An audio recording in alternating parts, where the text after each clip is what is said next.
छत्रपती शिवाजी महाराज, क्रांतिबा ज्योतिबा फुले,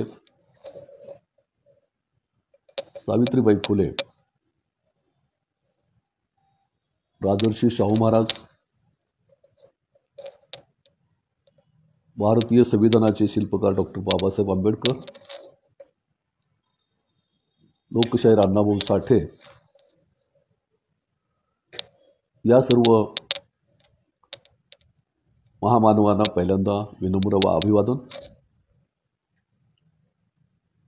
त्याचप्रमाणे आजच्या विषयाच्या अनुषंगाने मराठवाडा नामांतर लढ्यामध्ये ज्यांनी ज्यांनी आपलं बलिदान दिलं, कारावास भोगला, अशा सर्व कार्यकर्त्यांना, नेत्यांना या ठिकाणी अभिवादन करतो. आणि डॉक्टर बाबासाहेब आंबेडकर विद्यापीठाच्या अनुषंगाने जे आंदोलन झालं, त्या आंदोलनाच्या अनुषंगाने एक विशेष व्याख्यानाचं आयोजन बहुजन संघटक यांनी केलं. त्यामुळे पहिल्यांदा आम्ही बहुजन संघटकचे प्रमुख राहुजी खांडेकर यांचेही आभार या ठिकाणी व्यक्त करतो. आणि त्याचप्रमाणे आज या कार्यक्रमासाठी जोडले गेलेले आणि जोडले जाणार आहेत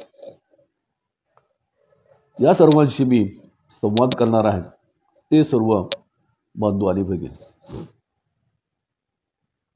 आजचा विषय अतिशय महत्त्वपूर्ण अशा पद्धतीचा या ठिकाणी मला दिलेला आहे की डॉक्टर बाबासाहेब आंबेडकरांच्या या आंदोलनाने आपण काय कमावलं, आणि दुसरी गोष्ट आहे की या आंदोलनाच्या अनुषंगाने आपल्याला काही गमवावं लागलेलं आहे का,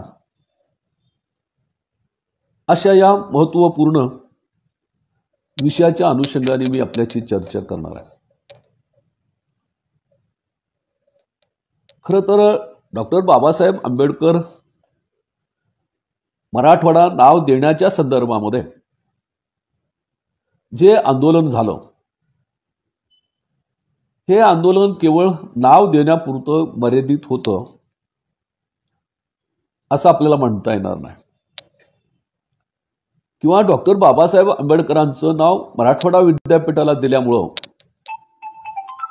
डॉक्टर बाबासाहेब आंबेडकर हे बाबासाहेब आंबेडकरांचं नाव दिल्यामुळे डॉक्टर बाबासाहेब आंबेडकर हे मोठे होणार होते अशातलाही भाग नव्हता. किंवा डॉक्टर बाबासाहेब आंबेडकरांचं नाव या विद्यापीठाला मिळाल्यामुळे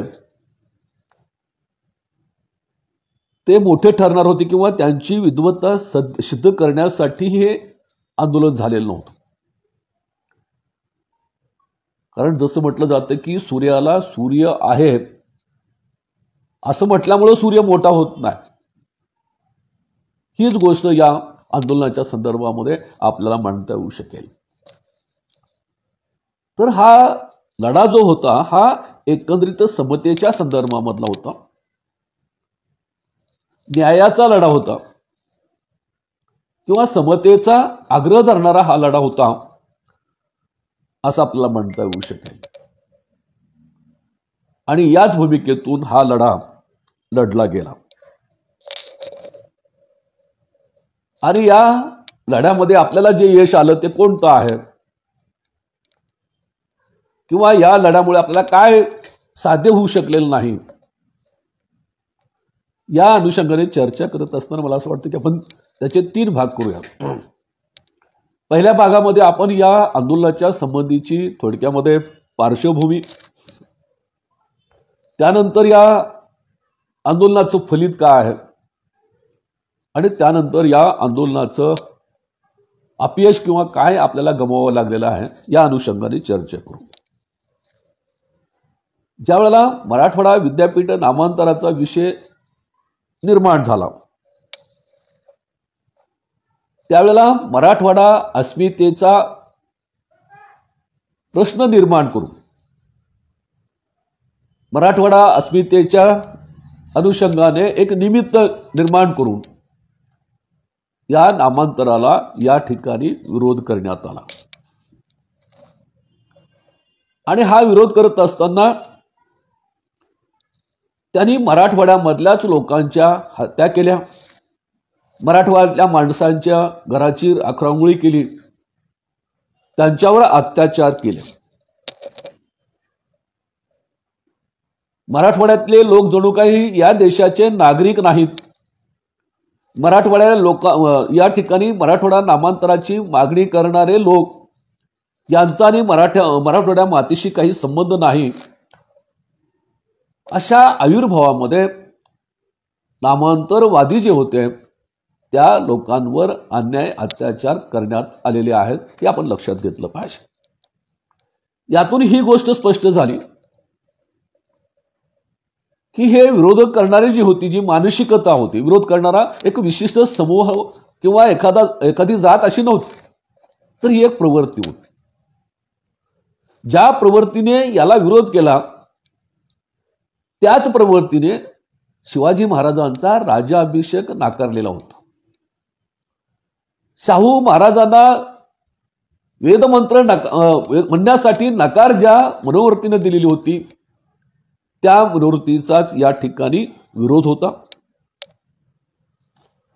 महाडच्या सत्याग्रहाच्या वेळेला ज्यांनी विरोध केला तीच मनोवृत्ती, काळाराम मंदिराचा विरोध करणारी जी मनोवृत्ती तीच मनोवृत्ती या नामांतराला विरोध करणारी होती, आपल्या लक्षात येऊ शकेल.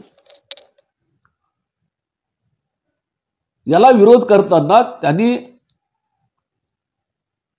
जसा दलितांच्या हत्या केल्या, शासनाची नासधूस केली, अनेकांची घरं जाळण्यात आली, आणि तरी देखील नामांतराचा लढा हा चालत राहिला आणि परिणामी हा लढा यशस्वी झाला.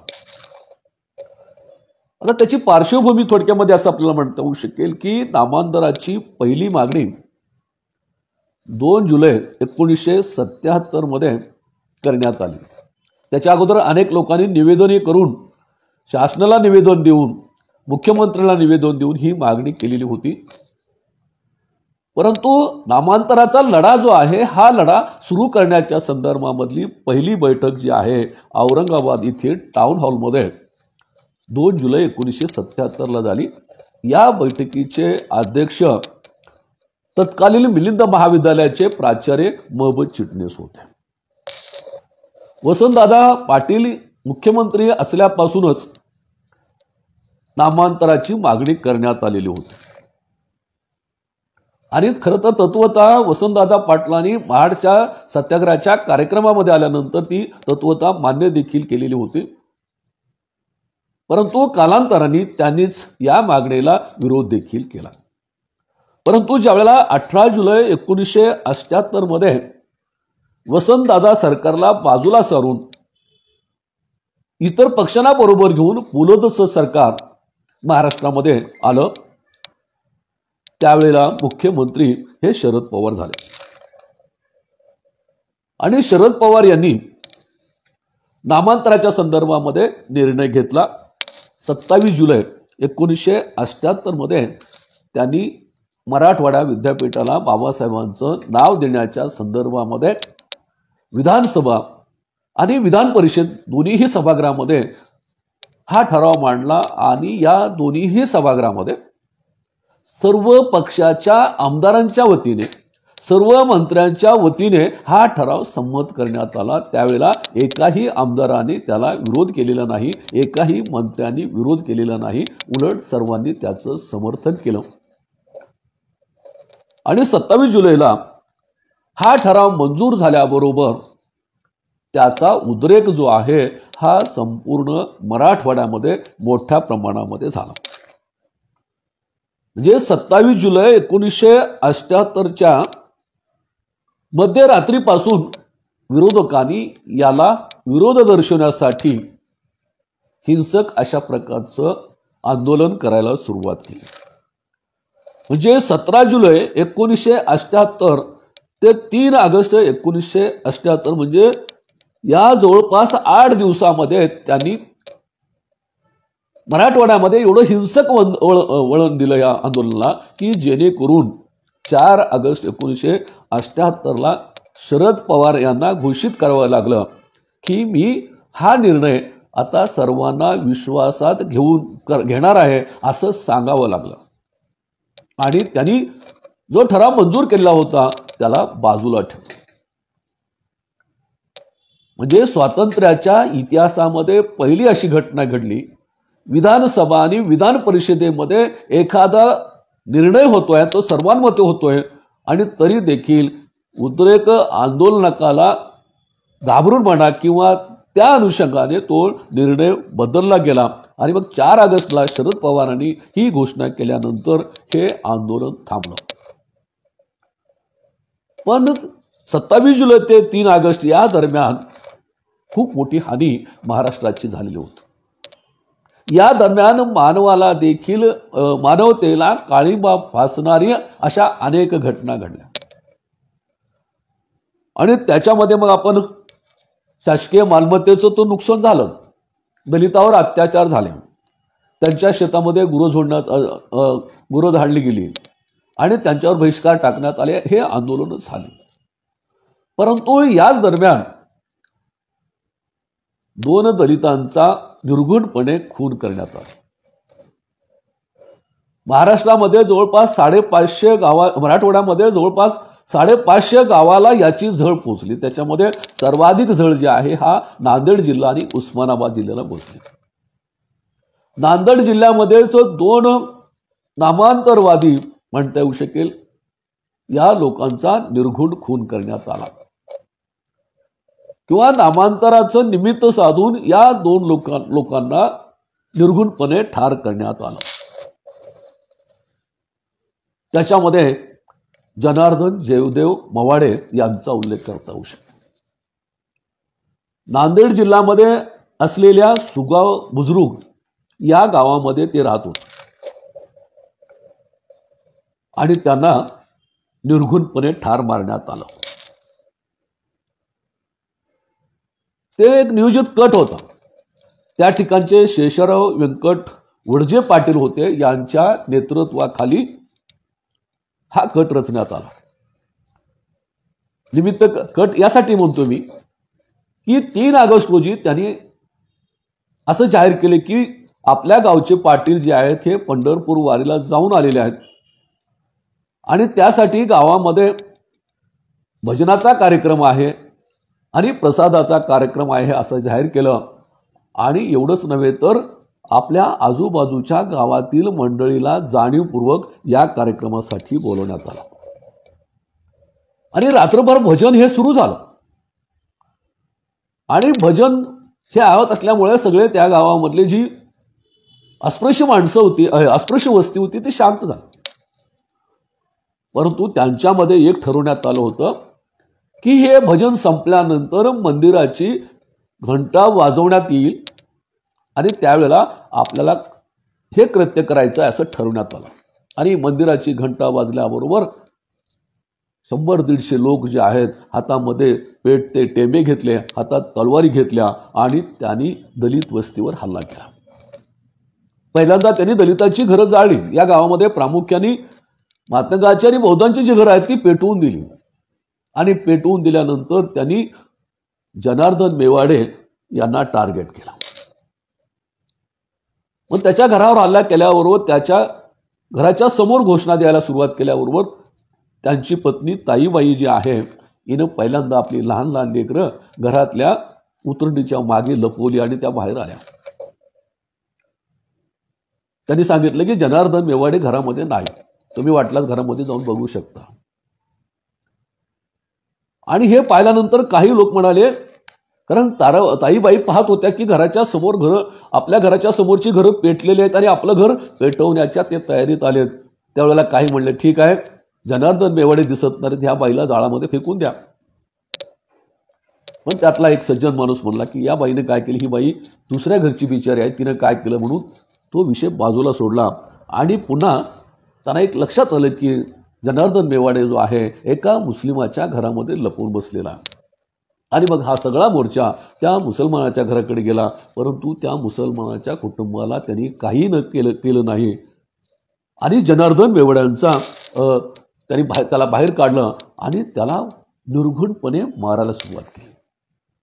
दगडाने ठेचण्यात आलं. त्याच्या मेडिकल रिपोर्टमध्ये दाखवलं की त्याच्यावर 125 वार करण्यात आलेले होते. आणि शिवाजी महाराज की जय म्हणत त्याच्यावर वार केले जात होते. शिवाजी महाराज की जय म्हणत असतानाच तू जय भीम म्हणतोस का असं त्याला म्हणण्यात आलं. आणि 125 वार शिवाजी महाराज की जय म्हणून त्याच्यावर करण्यात आला. आणि हा वार झाल्याबरोबर हा जनार्दन मेवाडे जय भीम एवढं म्हणून आपला प्राण सोडला. एखाद्या पशुला देखील ठार मारावं अशा पद्धतीने या जनार्दन मेवाड्यांचा खून करण्यात आला. 4 तारखेच्या पहाटे ही घटना घडली. आणि 4 तारखेला म्हणजे दुसऱ्या दिवशी पोचीराम कांबळे किंवा पोचीराम मरिबा कांबळे यांना देखील जिवंत जाळलं. पोचीराम मरिबा कांबळे हे टेंभुर्णे या गावचे, जिल्हा नांदेड होता.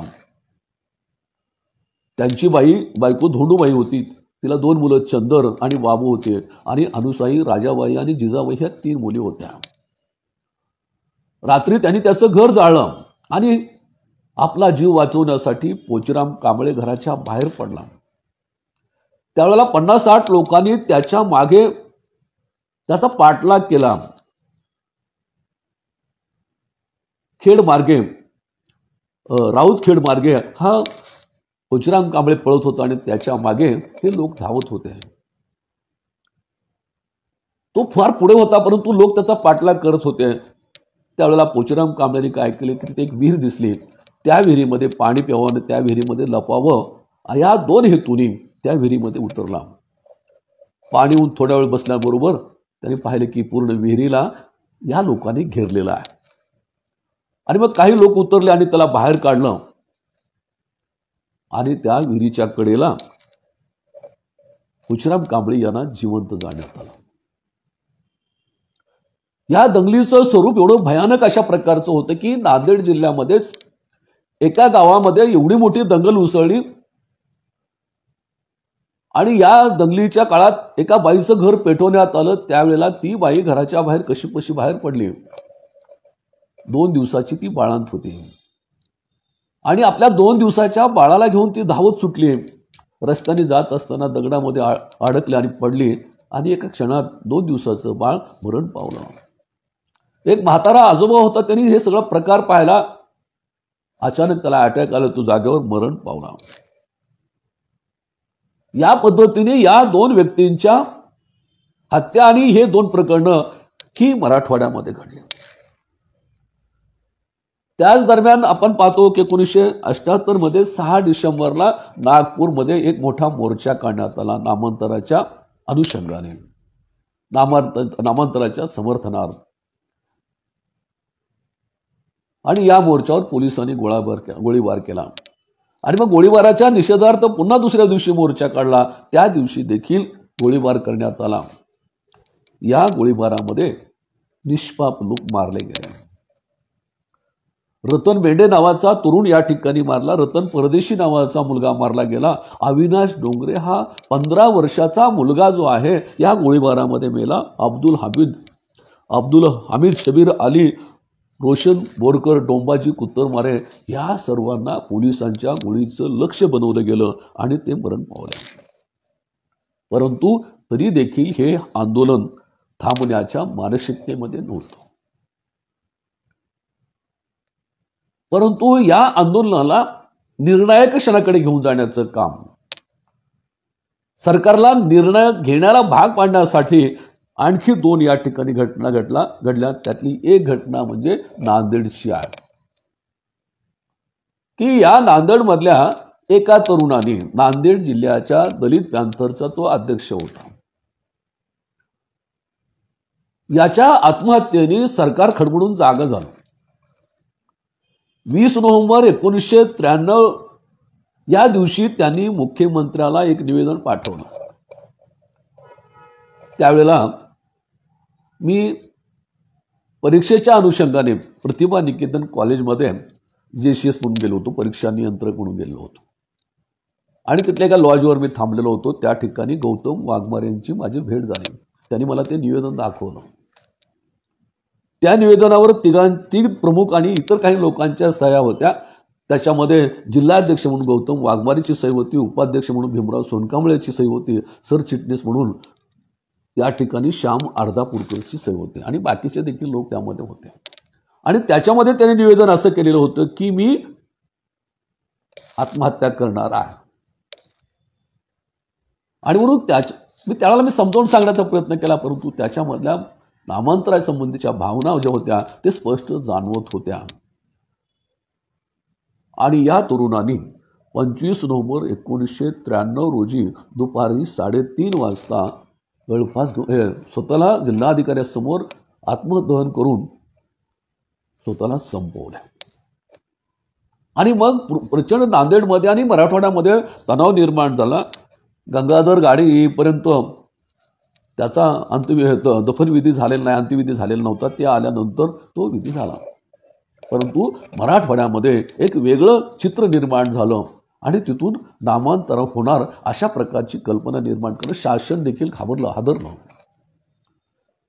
त्यानंतर गौतम वाघमारेच्या आत्महत्येनंतर 30 डिसेंबर 1993 पारनेर नावाचं गाव विदर्भामधलं आहे, बुलढाणा डिस्ट्रिक्टमधल्या या गावामध्ये प्रतिभा बनसोडे नावाच्या मुलीने नामांतरासाठी आत्महत्या केली.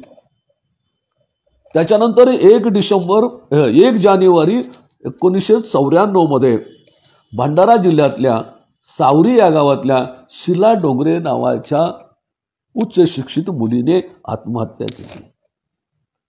गौतम वाघमारे, त्याच्यानंतर प्रतिभा बनसोडे आणि शीला डोंगरे यांच्या आत्महत्येमुळे महाराष्ट्र खडबडून जागा झाला आणि शरद पवारांना देखील यावर निर्णय घ्यावा लागला. आणि म्हणून शरद पवारांनी 4 जानेवारी 1994 रोजी त्यांनी सर्व नामांतरवाद्यांना सांगितलं की आत्महत्या करू नका, नामांतर होणारच आहे आणि नामांतर मी करणारच आहे अशा प्रकारची घोषणा केली. नामांतर विरोधकांना असं वाटलं की हे होणार नाही. ते थोडेसे या घोषणेकडे दुर्लक्षित करीत राहिले. आणि मग 11 जानेवारी 1994 रोजी शरद पवार यांनी तत्कालीन पंतप्रधान PV नरसिंहराव यांची भेट घेतली. आणि त्याच्यानंतर 14 जानेवारी 1994 सायंकाळी 5 वाजता त्यांनी राज्यपालांची भेट घेतली, पेशवे अलेक्झांडरची यांची भेट घेतली. 6 वाजता नामांतराच्या संबंधीचा वटहुकूम काढला. त्यावेळेला मराठवाडा विद्यापीठाचे कुलगुरू हे घुगे सर होते. घुगे सरांना पहिल्यांदा त्यावेळेचे शिक्षण सचिव लखन पाल यांनी फोन केला की असं असं झालेलं आहे, आपण त्या संदर्भामध्ये दक्ष असणं गरजेचं आहे. त्यानंतर संध्याकाळी 8 वाजता त्यांना रीतसर पत्र गव्हर्नमेंटचं मिळालं आणि 8 वाजल्यापासून ते कामाला लागले. 10 वाजल्यापासून डॉक्टर बाबासाहेब आंबेडकर विद्यापीठाची कमान ते पुढवले. आणि त्याच काळामध्ये आमचे समाजशास्त्राचेच एक अभ्यासक गोविंद गारे हे औरंगाबाद महानगरपालिकेचे आयुक्त होते. त्यांच्या सहकार्याने तो बोर्ड तयार केला. पहाटे हा बोर्ड तयार झाला आणि मग मोठ्या प्रमाणामध्ये लोक त्या ठिकाणी जमवू लागले आणि या नवीन विद्यापीठाला अभिवादन करू लागले. या प्रक्रियेमध्ये सर्वात पहिल्यांदा त्यांचं अभिनंदन करण्यासाठी घुगे सरांचं अभिनंदन करण्यासंबंधीचा पहिला फोन त्यांना इंग्लंडवरून आला. इंग्लंडचे उच्चायुक्त ML संघवी यांनी त्यांना फोन केला आणि नामांतर झाल्याचा एक आनंद जो आहे हा सर्वसाधारण सामान्य माणसाच्या मनामध्ये, नामांतर माणसाच्या मनामध्ये निर्माण झाला. आणि त्या दिवसापासून ते आपण 14 जानेवारी आता कालचा आपण पाहिला, या दिवसापर्यंत अभिवादन करण्याची ही कल्पना मराठवाड्यामध्ये सुरू झाली आणि एक लढा जो आहे यशस्वी झाला. परंतु हा लढा यशस्वी होण्यासाठी अनेकांना आपले प्राण गमवावे लागले. कारण या संदर्भाची चौकशी करण्याच्या संदर्भामध्ये एक समिती नेमली होती, जी समिती मानधन समिती म्हणून ओळखली जाते. मानधन यांच्या नेतृत्वाखाली ही समिती नेमलेली होती.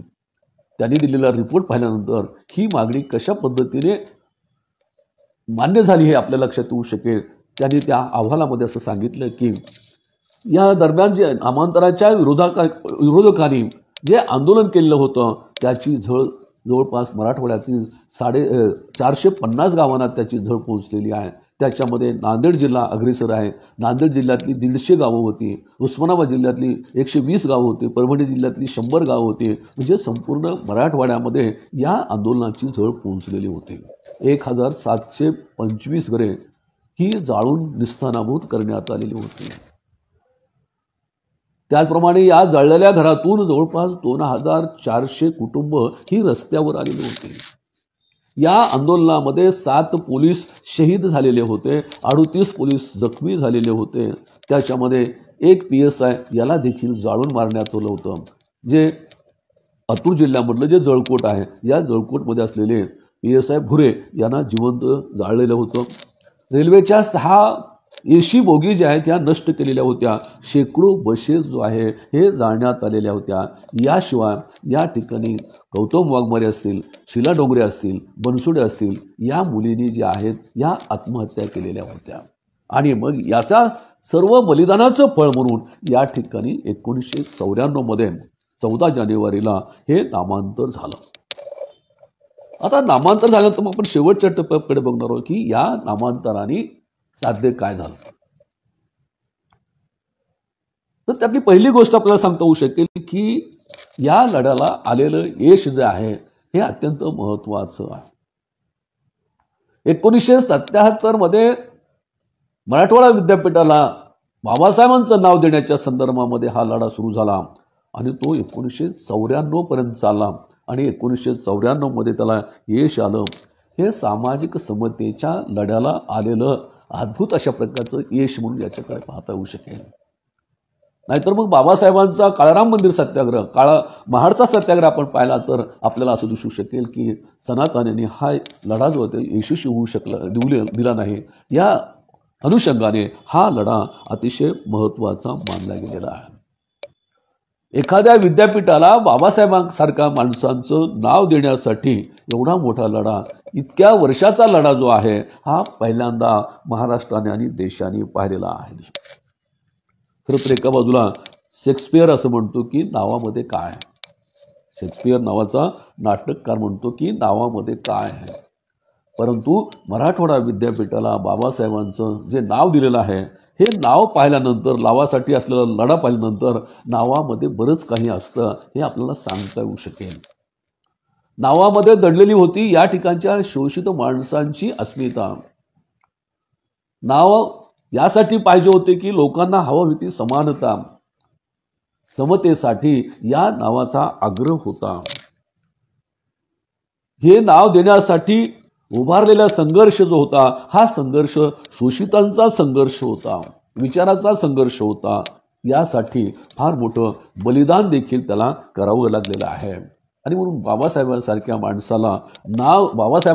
माणसांचं नाव देण्यासाठी जो आपण विद्वत्तेचा किंवा चालतो बोलतो विद्यापीठ म्हणून आपण त्याचा उल्लेख करतो, अशा माणसाचं नाव देण्यासाठी देखील इतक्या दिवस संघर्ष करावा लागतो. ही गोष्ट यामधून स्पष्ट होते आणि त्याला यश आले, ही गोष्ट महत्त्वाची आहे.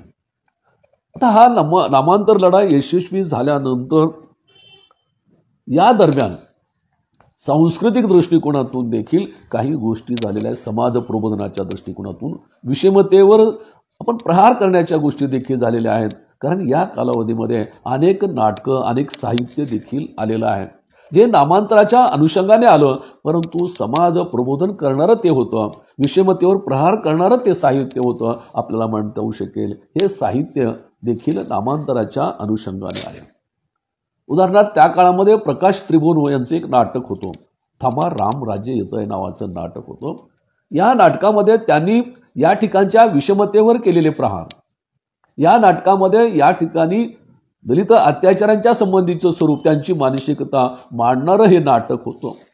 किंवा दत्त भगत यांचं आवर्त नावाचं नाटक पाहायला आपण, किंवा त्यावेळेला नाट्यशास्त्र विभागामध्ये आमचे एक मित्र होते रुस्तुम अचल खान. त्यांचं देखील एक नाटक होतं कैफियत नावाचं.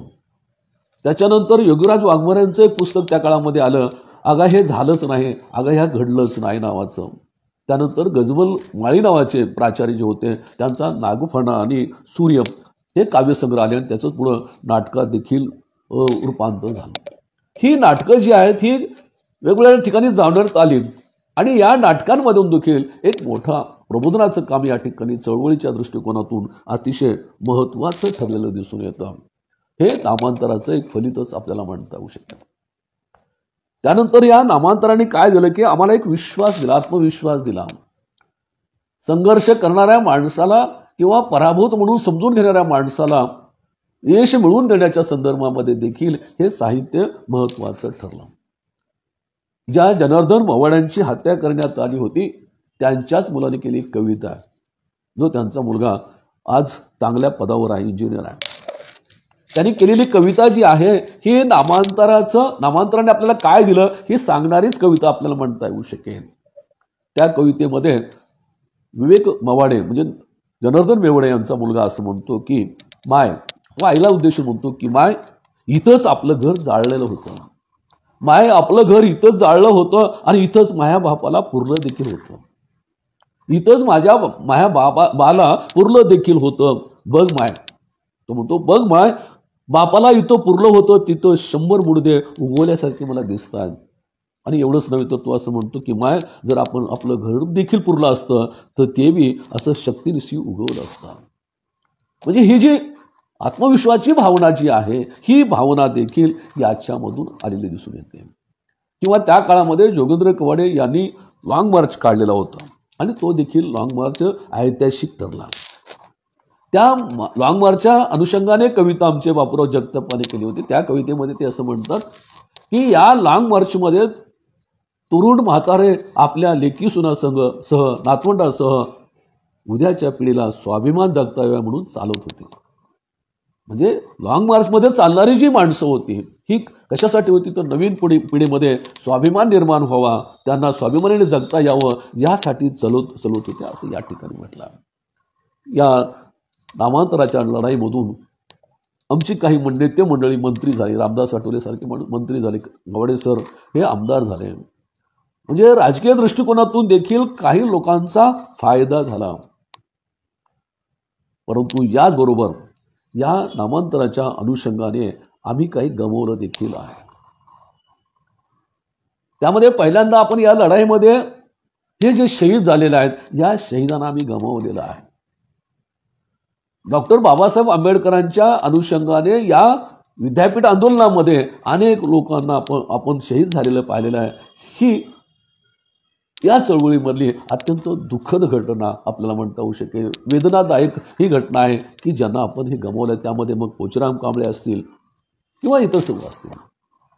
परंतु त्याचबरोबर या अनुषंगाने पुढं आत्मचिंतन करण्याची देखील गरज आहे की या चळवळीमध्ये आपण भाविक झालो, परंतु ज्यांनी या चळवळीमध्ये आपलं बलिदान दिलेलं आहे त्यांच्याकडे आपण किती मागे वळून पाहिलं हा महत्त्वाचा प्रश्न आणि कळीचा मुद्दा मला वाटतो.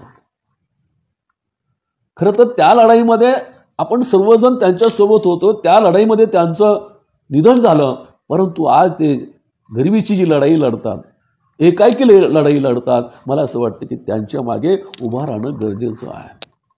ज्यावेळेला जनार्दन मेवडे यांना ठार मारण्यात आलं त्यावेळेला आम्ही सर्व विद्यार्थी औरंगाबादमध्ये एकत्रित झालो आणि आम्ही ठरवलं की त्यांना आपण मदत केली पाहिजे.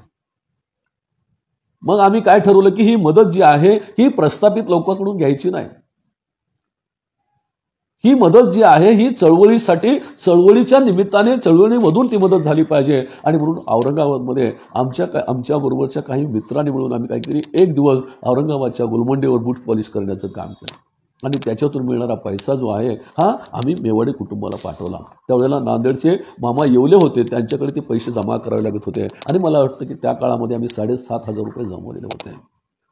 एक चळवळीची बांधिलकी ही जी भूमिका आहे ती भूमिका मला असं वाटतं की आज देखील जपून ठेवणं हे गरजेचं आहे, परंतु आज दिसून येत नाही. पोचराम कांबळेंच्या संदर्भामध्ये या सगळ्या बलिदान करणाऱ्या व्यक्तींच्या संदर्भामध्ये काही लोकांनी भेटी दिल्या. त्यावेळेला पोचीराम कांबळेंच्या कुटुंबाची अवस्था आता वाईट असल्याचे दिसून आलं. पोचीराम कांबळेंची बायको आज ती मुलासह ऊसतोडीला बाहेरच्या जिल्ह्यामध्ये जाते आहे. तिला न्याय मिळत नाही. आणि मग ती एका ठिकाणी असं म्हणते की आज लोक येतात, ज्या दिवशी नामांतराचा वर्धापन दिन आहे, काही लोक येतात, आमचा फोटो घेतात, आमच्यासोबत फोटो काढतात, आमच्याविषयीची माहिती छापतात. एक दिवस ते चालतं, परंतु नंतर आमच्याकडे कुणीही येत नाही. मग त्यांच्याच भाषेत सांगायचं, त्या म्हणतात की जीवन मरणाच्या लढाईमध्ये आम्हाला आज कुणी साथ देत नाही असं ते. तर मला असं वाटतं की याच्यावर आपण लक्ष केंद्रित करण्याची गरज आहे. जनार्दन मेवाडे यांची सुद्धा अवस्था हीच आहे. त्यांना अनेक आश्वासनं देण्यात आली की तुम्हाला घर देतो असं म्हणून जमीन देण्यात आली. आणि 2 मार्च 1983 मध्ये जिल्हा अधिकाऱ्यांनी त्यांना पत्र पाठवलं की तुम्हाला जे शासनाने दिलेली जमीन आहे ती वादातीत आहे, त्या ठिकाणी तुम्हाला घर बांधता येत नाही आणि त्याबद्दल आम्ही दिलगीर आहोत. त्याच्यावर कुणीही आवाज उठवलेला नाही. त्यांना घर बनवून देण्यासाठी किंवा त्यांना घर करून देण्यासाठी कुणीही पुढे आलं नाही. हीच अवस्था गौतम वाघमारेच्या आईची आहे. गौतम वाघमारेच्या आईला काहीही दिसत नाही आहे. तिला तुटपुंजी रक्कम तिच्या नावावर आहे आणि त्याचं येणारं व्याज जे आहे त्या व्याजावरच ती आपलं जीवन जगते आहे. मला असं वाटतं की हे त्यांचं दुःख जे आहे ते फार मोठं आहे. ज्यांच्या नवऱ्याने, ज्यांच्या मुलांनी डॉक्टर बाबासाहेब आंबेडकरांचं नाव विद्यापीठाला मिळावं म्हणून एवढा मोठा त्याग केलेला आहे, आपलं बलिदान केलेलं आहे, या नामांतराच्या लढाईला क्रांतिकारी बनवण्याचं काम केलेलं आहे आणि त्यांच्या कुटुंबाकडे जर आपलं लक्ष नसेल, ते जर आपण जाणून घेत नसेल, तर मग येणारी पिढी जी आहे या क्रांतिकारी आंदोलनामध्ये शहीद होईल का, मदत करेल का, हा प्रश्न देखील मागे उरतो. मगाशी मी सांगितलं की या नामांतर चळवळीमध्ये काही मंत्री झाले, काही आमदार झाले, काहींना नेतृत्व प्राप्त झालं. ही जरी जमेची बाब असली तरी त्याच्यात आपण गमवलं काय, तर दलितांचं ऐक्य अजून देखील निर्माण झालेलं नाही. खरं तर मला असं वाटतं की ज्यावेळेला नामांतराच्या संदर्भामध्ये आपण आंदोलन उभा केलं त्यावेळेला देखील आपण एक नव्हतो. एक असतो तर मला असं वाटतं की एवढा मोठा कालावधी, 18 वर्षाचा कालावधी गेला नसता. त्यावेळेला देखील काही मंडळी स्वतःकडे श्रेय घेण्यासाठी किंवा इतरांनी काय केलं नाही अशा भूमिकेतून एकमेकांमध्ये द्वेष भावना निर्माण करत राहिले आणि त्यामुळं आजपर्यंत आपण आपला एकसंघ राजकीय पक्ष निर्माण करू शकलो नाही, एकसंघ सामाजिक चळवळ निर्माण करू शकलो नाही. मला असं वाटतं की या चळवळीमधला हा सर्वात महत्त्वाचा भाग जो आहे तो आपण वजाबाकी केलेला आहे. आपली चळवळ म्हणजे का जातीपुरती मी म्हणत नाही. नामांतराच्या चळवळीमध्ये सर्व जाती धर्माचे लोक होते, या ठिकाणी प्रामुख्याने शोषित होते, भटके विमुक्त होते. या चळवळीमध्ये सहभागी झालेल्या सर्व लोकांना घेऊन आपण पुढे येऊ शकलो नाही. या उलट आज आपण पाहतो की काही मंडळी या भटक्या विमुक्तांना आपल्या चळवळीमध्ये ओढण्याचं काम ते करत आहेत. ही चळवळ, आपली चळवळ जी आहे ही निशब्द करण्याचं या ठिकाणी करण्याचं काम केलं जातं की या चळवळीला फुटीचा कलंक लावण्याचं काम काही मंडळी करते आहे.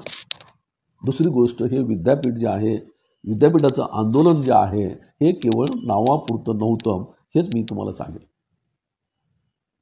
आणि हे विद्यापीठ एक दर्जेदार विद्यापीठ व्हावं, केंद्रीय विद्यापीठ व्हावं, अशा प्रकारची त्यावेळची मानसिकता होती, अशाच प्रकारची कल्पना मांडली गेलेली होती. पण नामांतर झाल्यावर होते, एकतर नामांतर ते झालं नाही, नामविस्तार झाला. ज्या दिवशी नामविस्तार झाला 14 जानेवारी 1994ला, त्याच दिवशी या विद्यापीठामधले 2 विद्यापीठ करून या विद्यापीठाचं महत्त्व कमी करण्याचं काम झालं. कुठल्याही प्रकारची मागणी नसताना नांदेडला स्वामी रामानंद तीर्थ मराठवाडा विद्यापीठ देण्यात आलं.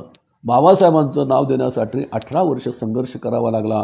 परंतु 14 जानेवारी 1994 रोजी कुठल्याही प्रकारचं आंदोलन न करता, कुणीही त्याची मागणी न करता आपण स्वामी रामानंद तीर्थ हे विद्यापीठ दिलं आणि या विद्यापीठाचे 2 भाग केले आणि या विद्यापीठाची अर्धी शक्ती आपण नांदेडला दिली. आणि हाच मोठा वेगळा आपल्याला म्हणतो की आपण ते गमावलेलं आहे, हे आपण लक्षात घेतली पाहिजे. या विद्यापीठामध्ये हे विद्यापीठ कसं असू शकेल, या विद्यापीठामध्ये काय असेल, याच्या कल्पना वेगवेगळ्या होत्या. ह्या कल्पना आज कुणी समजून घेत नाही आणि त्या घेतल्या पाहिजे. या विद्यापीठामागच्या किंवा हे विद्यापीठ नामांतराच्या मागे ज्ञानाची किंवा एकंदरीत ज्ञानाच्या संदर्भामधली भूमिका कशी होती ते आपण समजून घेतली पाहिजे. याच्या संदर्भामध्ये आमचे प्रतापसिंग बदुडे जे होते त्यांनी एक त्या काळामध्ये गीत लिहिलं होतं. ते असं म्हणतात की बाबा तुझ्या नव्या विद्यापीठात, बाबासाहेब तुझ्या नावाच्या विद्यापीठात काळे येतील, गोरे येतील, रशियन येतील, चिनी येतील, जापानी येतील आणि शिकून शहाणे होऊन जातील. मराठवाड्यामध्ये एक ज्ञानाची नदी वाहू शकेल, ही कल्पना त्यांनी आपल्या कवितेतून मांडलेली आहे. याचा अर्थ हे विद्यापीठ जे आहे हे जागतिक स्तरावरचं विद्यापीठ व्हावं, अशा स्वरूपाची कल्पना या ठिकाणी होती. डॉक्टर बाबासाहेब आंबेडकरांनी शिका, संघटित व्हा आणि संघर्ष करा असं सांगितलं, जागृत व्हा असं सांगितलं. बाबासाहेबांचा हा 3 शब्दाचा अर्थ हे काही स्लोगन नव्हतं, तर ही एक शिक्षणाचं, समाजव्यवस्थेचं, परिवर्तनाचं एक तत्वज्ञान होतं. मला असं वाटतं की हे तत्वज्ञान आपण हळूहळू विसरत चाललो की काय, आपल्याला असं वाटतं.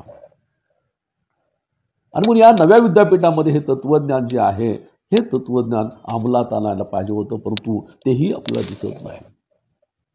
ताईबाई जे आहेत, ज्यावेळेला त्यांच्यासमोर त्यांच्या पतीला ठार मारण्यात आलं, त्या संदर्भामध्ये ते असं म्हणतात की माझ्या नवऱ्याला जे हल्ला करणारे होते, जे जातीवादी मंडळी होते, त्याच्याबद्दल माझं काहीच म्हणणं नव्हतं. त्यांच्या मनामध्ये आपल्याविषयीचा प्रचंड द्वेष होता, तो द्वेष व्यक्त होत होता.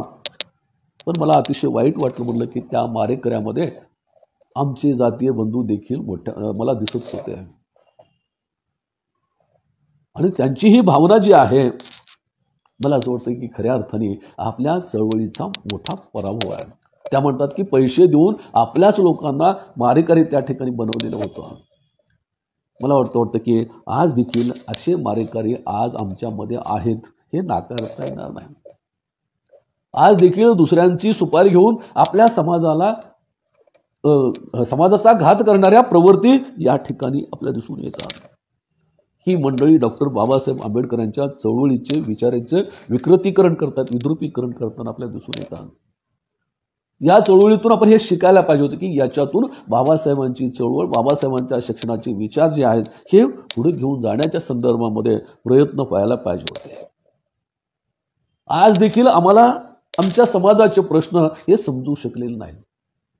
या ठिकाणचा शोषित समाज आहे, या शोषित समाजाचे प्रश्न काय आहेत हे आणखी देखील आपल्याला कळत नाही. आणि ऐक्याचं महत्त्व जे आहे हे अजून देखील आपल्याला कळलं नाही. बाबासाहेबांचा संघटित व्हा हा विचार जो आहे, हा विचार आज देखील आपण लक्षात घेत नाही. आज देखील आपण जातीय पक्ष जो आहे हा निर्माण करण्याच्या भानगडीत अधिक आहोत.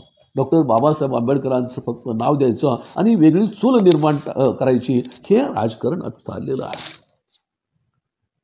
डॉक्टर बाबासाहेब आंबेडकरांच्या काळामध्ये जे नेते होते, हे नेते कसे होते याच्या संदर्भामध्ये नानकचंद्र तो एका ठिकाणी म्हणतात की त्या काळामधले नेते जे होते ते नेते पहिल्यांदा समाजाला प्राधान्य देत होते आणि दुसऱ्यांदा ते स्वतःला मानत होते.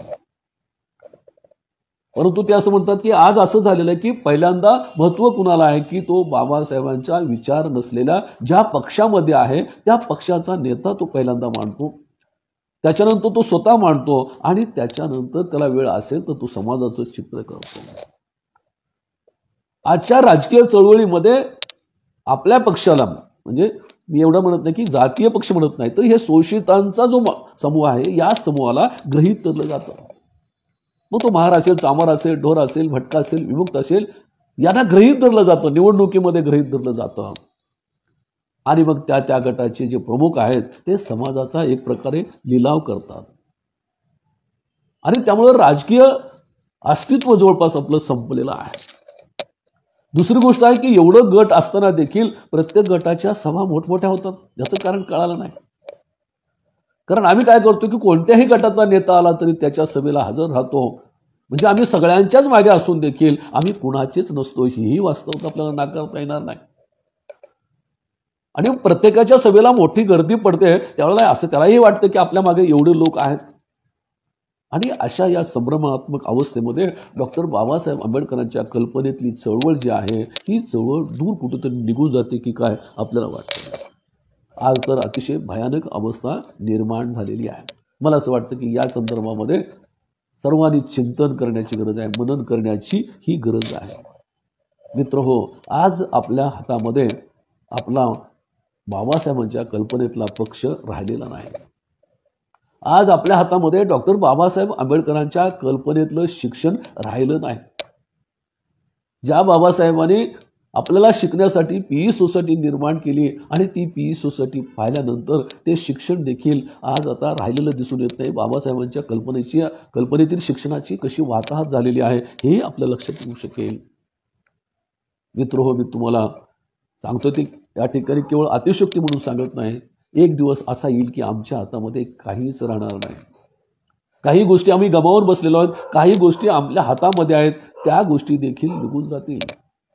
आज कुमार मुंबईमध्ये 6 डिसेंबरला लोक एकत्रित मोठ्या प्रमाणात एक संघ दिसतात किंवा दीक्षाभूमीवर लोक एक संघ झालेले दिसून आले. एवढंच एक संघ दिसणारी 2 चित्र आहेत. आणि मग अलीकडे आपण भीमा कोरेगावमध्ये आणि मग हे एकसंघ होऊ नये यासाठी भीमा कोरेगावमध्ये प्रयत्न झाले. तसेच प्रयत्न या ठिकाणी नागपूरमध्ये होऊ शकतील, तसेच प्रयत्न हे मुंबईमध्ये होऊ शकतील. आणि मग एक दिवस असं येऊ शकेल की हा धम्म देखील आपल्या हातामध्ये राहील की नाही, हे संविधान देखील आपल्या हातामध्ये राहील की नाही, ही लोकशाही देखील आपल्यामध्ये हातामध्ये राहील की नाही, अशा प्रकारची परिस्थिती निर्माण झालेली दिसून येते. आणि अशा वेळेला आपण सावध होणं गरजेचं आहे. ही आपल्याला मिळालेली शेवटची संधी आहे असंही म्हटलं तर मी वावगं होणार नाही. आणि म्हणून मला या नामांतराच्या लढ्याच्या निमित्ताने मी एवढंच सांगेन की या नामांतराच्या लढ्याने खूप मोठं बलिदान आपल्याला चुकवायला लागलं असलं तरी आपण मिळवलेलं यश जे आहे हे फार मोठं यश आहे, हे आपल्याला नाकारता येणार नाहीच. या नामांतराच्या लढ्यामध्ये ज्यांनी ज्यांनी बलिदान दिलेलं आहे त्यांना सल्यूट तर करणं गरजेचं आहे. त्यांच्या त्यागातून, त्यांच्या बलिदानातून मिळालेलं ही यश आहे. या यशाचं महत्त्व कदापि कमी होऊ शकणार नाही. परंतु या लढ्याच्या निमित्ताने आपण एवढंच घेतलं पाहिजे की या लढ्यामध्ये देखील आपण एक संघ असतो तर हा लढा आपल्याला लवकर जिंकता आला असता. परंतु ते न घडल्यामुळे आपल्याला 18 वर्ष ते वाट पाहावी लागली. आणि या लढ्यामधून ज्या गोष्टी आपल्याला शिकायला पाहिजे होत्या, मी म्हटल्याप्रमाणे की बाबासाहेबांची शिक्षणाची कल्पना विद्यापीठामध्ये यायला पाहिजे होती. आणि आज आपण पाहतो की जागतिक स्तरावर काही आपले विद्यार्थी गेलेले आहेत. ही गोष्ट आपल्याला देखील गौरवाची या ठिकाणी आहे.